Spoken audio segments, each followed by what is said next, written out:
وكذلك الله عز وجل توعد الذين أساءوا الظن به، كما قال جل وعلا: ويعذب المنافقين والمنافقات والمشركين والمشركات الظانين بالله ظن السوء عليهم دائرة السوء وغضب الله عليهم ولعنهم وأعد لهم جهنم وساءت مصيرا.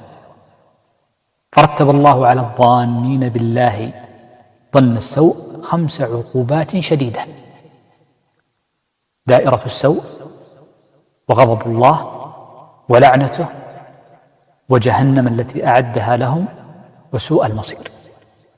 لذا قال ابن القيم: لم يتوعد الله أحدا بالعقاب أعظم ممن ظن به ظن السوء.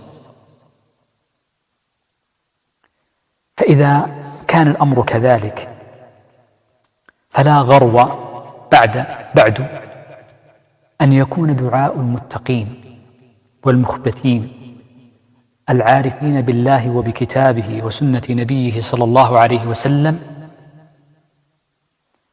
أن يكون من دعائهم الملازم لهم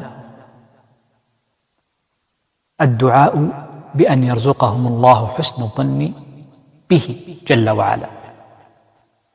جاء عن الأوزاعي أبي عمرو أنه قال: كان من دعاء النبي صلى الله عليه وسلم: اللهم إني أسألك التوفيق لمحابك من الأعمال وصدق التوكل عليك وحسن الظن بك. وهذا الدعاء الذي روي أن النبي صلى الله عليه وسلم يدعو به جاء أنه كان يدعو به جماعة من السلف كسعيد بن جبير من أئمة التابعين وغيره من أهل العلم، وهو دعاء عظيم جليل فيه معان عظيمة وفيه ذكر وطلب لأمور متلازمة.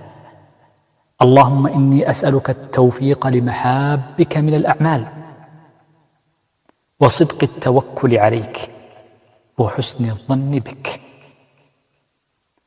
فما أحسن أحد الظن بالله إلا وكان توكله عليه سبحانه وتعالى صادقا، إذ بين هذين الأمرين من التلازم ما لا شك فيه ولا ريب.